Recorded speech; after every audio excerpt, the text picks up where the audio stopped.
The level of vulnerability that Megan is giving us with this song is one of the reasons why I really appreciate her. And this whole situation with Partisan doesn't really surprise me. Let's talk about it. Y'all already know what time it is. I got the black V-neck on.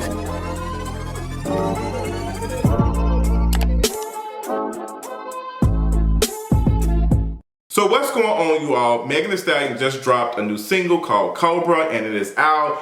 And this is a project that Megan has spent her own coin on, something that she has invested in. And I will say I like it. I really enjoyed it, like the song gives. Now, I went to bed Thursday night early, and then I woke up Friday morning, and I saw everybody talking. I saw the people were talking about Pardi. And I was like, oh child, what happened? And Megan had dropped a song. I went and listened to it. And I was kind of like, what's going on? I ain't gonna lie, when I was like playing it, I was getting ready to go get my hair twisted. And I was like, girl, what's the tea? Like, what's going on? Is this like a polyphonic ringtone? I was like, did they play the wrong song? And listening to it, I said, oh, okay, this is Megan. I was like, okay. The song ended and I was, what is the rest of it? Like, I want to hear it again and again and again. And it's kind of interesting seeing us respond and wanting this music that someone has shared a lot of the mental things they have been going through. It was just, like you are listening to someone who has, you know, bad bitch and all of these things, and they're being very vulnerable. And this is not Megan's first time being this vulnerable on a song, but it's like, girl, like, I am enjoying this, but I feel bad for enjoying it. I don't know if that was like other people's experience, but that was mine. Like, listening to it, I'm like, I'm enjoying it, but I'm hating that Megan had to go through the things that she went through the things. And it just made me feel bad for her. And I just, like, empathy, just like, because we just know from the surface, from just seeing the conversations and stuff, that I can just, like, we just know, like, Megan was dealing with a lot of stuff. Like, she's a human being at the end of the day. Even though she is a celebrity, she's still a human being. She's lost her parents. She talked about that. She has dealt with folks making comments about her drinking a lot. Like, folks have taken shots at her and said that she drinks a lot and she's an alcoholic. She talked about that. And she even brought up what is going on with her and what is believed to be what happened with her and Pardi. And girl, so many thoughts, because she shared in this verse, and she said that she went to the house where she spent a night at, where she sleeping, I'm guessing at his house, and she caught him cheating. Like, he was getting some throatiana. And you know, that kind of ended the relationship for them. Now, some people are saying that it was with a girl who's been taking shots at Megan as well. And now Partisan has responded to the conversation on Instagram, posting a video, the famous video of Future, like, it's an evil world we live in, and just making fun. It was just very tacky. And this is a man who had feminist tattooed on his body. I had some level of respect for Pardi, because even though it did seem as though they had broken off a while, like a couple of months ago, I didn't see Pardi do these things. Like, he wasn't taking shots, he wasn't saying anything, and I was thankful for that. Like, I was thankful. But now, you know, seeing him and how he's responding now, and you know how he is just being an asshole, and it's so disgusting, because what is the purpose of calling yourself a feminist, having it tattooed on your body, and you respond in this type of way? If you cheated and y'all no longer together, there's no need to even, you know, you are in the wrong. I just don't understand how Partisan just didn't have to say anything. He didn't have to say anything. And some people will say, well, Megan didn't have to say anything. You know, she could have kept that to herself, da-da-da-da. But also, if you are a alleged feminist and you care about the treatment of black women, knowing all the things that she experienced, maybe not cheat, maybe not considering the things, maybe just say, hey, this ain't working for me or whatever. And you know what?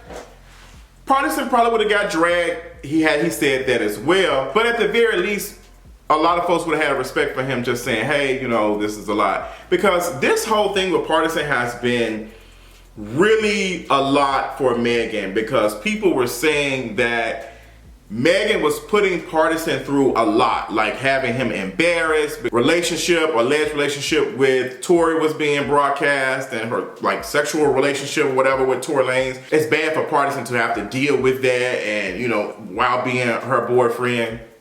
People were saying that Megan was wrong. Now it is seeming that Partisan has cheated. They're still blaming Megan. Like, it doesn't matter what it is. It's like, it's Megan's fault at the end of the day. Like, it is Megan's fault. And it's Megan's fault because she's a woman that is a victim as well. She's a black woman, and people unfortunately do not know how to treat her. And people are very nasty to victims. They're very nasty to black women. And it's a mixture of both of them. Like, it's a mixture, and I hate that Megan is dealing with folks saying things and making comments about all of her stuff. But I do appreciate her putting it in the music. Like, this is what a lot of artists do. They put their feelings and their experiences in their art. And that is what Megan is doing. She's showing us that she is that girl. Like, I am that girl. And I don't think that this is one of those where attention, whatever, because folks will say, oh, she's doing this for attention. I don't want to hear this. She already did it on Traumazine. She already did it on Traumatic or whatever. You don't have to listen to it. Don't have to listen to it. Like, you can just not listen to it. The same thing that folks were doing with Jada Pinkett. You don't have to read it. You don't have to see it. You can just like move on. But we are interested. Whether we want to admit it or not, we are interested in it. And back on Pardi, I'm not surprised that Partisan has, like, you know, cheated. He's a man. He's a man. And I've had some reservations about him, especially after the bathroom incident where Partisan was knocking on the door trying to get Megan to come out. He was being, like, very aggressive. And I was wondering whatever happened to that, but whatever was going on, the way he responded just rubbed me the wrong way. And I was just like, you know, I just paid it off. Because at the end of the day, these are celebrities, and they are human beings, and they are capable of doing messed up stuff as well. I don't put any godhood status on any of them, to be honest.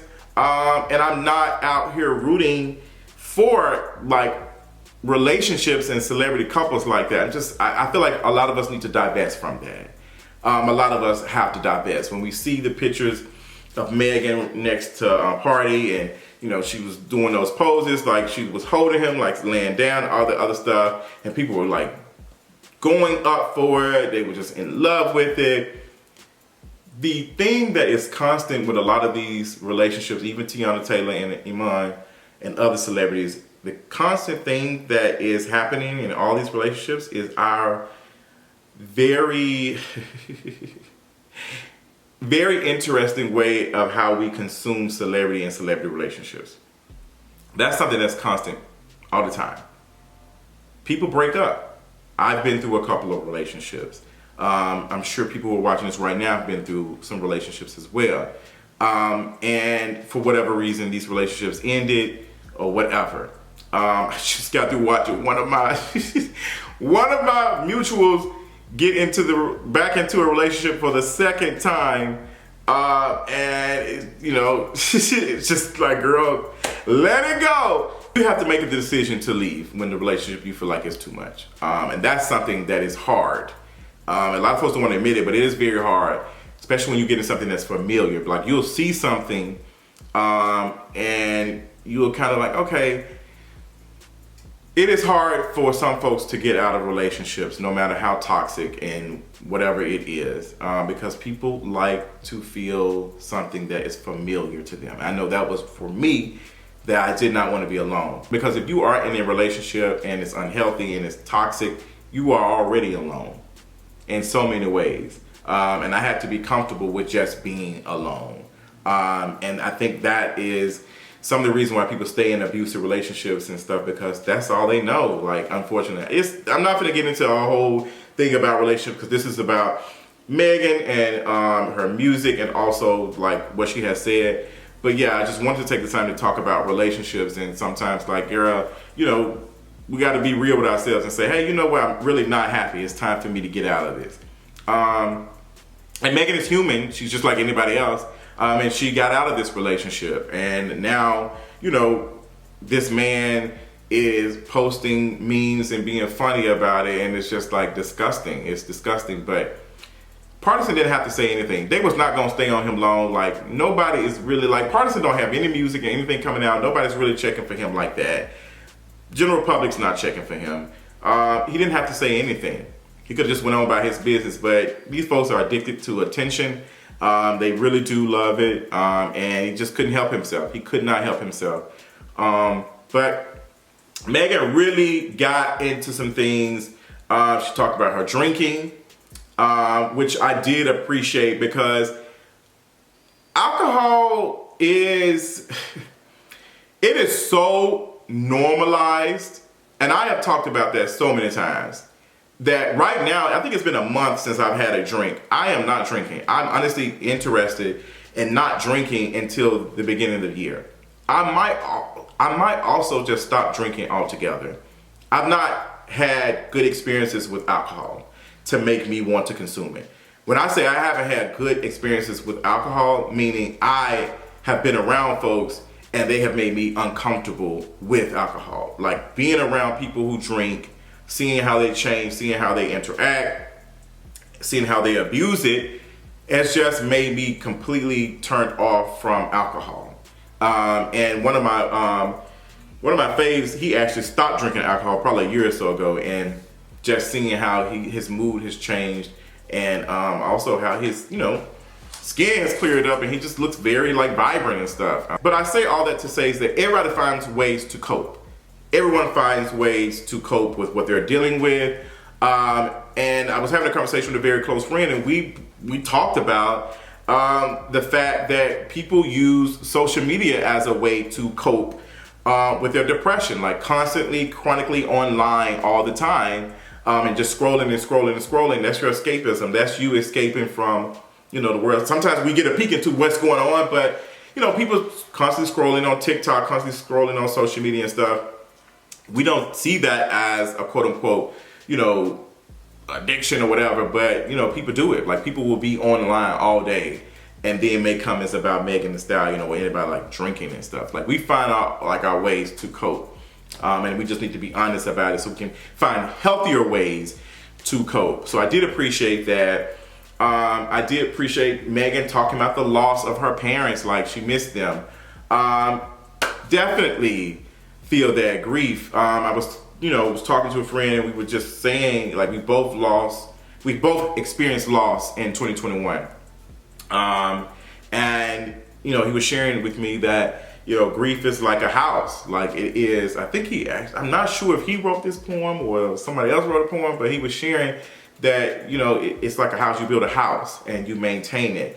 Because there is times where I do really miss my brother. Like, I miss him. We didn't have the best relationship. I still had a lot of love and care for him, but we, you know, bumped heads. Like, we bumped heads on a couple of things and stuff. We were two different people, but I do miss him. And it is unbelievable sometimes for me to, you know, think that, oh my gosh, he's not here. I can't call him. I can't have a conversation with him, or I can't go have a margarita with him. I can't, like, tell him, no, Jeremy, I don't want to smoke. Like, my brother would smoke, he was smoking weed, but it just never was for me. And I miss that. Like, I miss that. I miss the ability to be able to do that. And it's hard. Like, it's very, very hard. And, you know, Megan losing her parents, I've not experienced that. But I do know it is a possibility, whether I go here first or my parents. That is a lot to deal with. It is. So, just so much vulnerability in this song, and Megan just, you know, really putting it out there and just saying, like, this is how I feel, this is what's going on. And it reminds me of the trap that black female rappers are are sometimes put in and kept in, where they can't go from bad bitch status and all the other stuff. They have to constantly be bad bitches. They can't be depressed. And Megan is saying, like, yeah, I'm a bad bitch, but I'm also bad bitch depressed. Like, this pussy depressed. Influential, because in this industry for like black female rappers, they cannot be but this one thing. You know, they cannot be but this, like, this is it. We've seen that same thing with Sexy Red when she dealt with, you know, I wouldn't necessarily call her revenge porn, but, you know, sex tape, whatever was put out, and folks have made jokes and made comments about her stuff. She can't say, hey, this is really affecting me, because people won't see her as the bad bitch anymore. Like, oh girl, you just need to be bad bitch. What is going on? Like, you can't do any of that. Like, what's the tea? Like, girl, this is bad bitch. You supposed to whatever. And it's like very performative. And a lot of us do that every day. Like, we perform that we are good. Like, I'll give you an example. How your day going? First thing we say is, my day going good. And I do that. Like, I do that. And I'm like, oh my gosh. Like, my day is actually not going good, I think about it. But performing. Yeah, girl, it's like we are performing. And Megan Thee Stallion is kind of pulling that curtain back with that. And I appreciate it. I really, really appreciate it.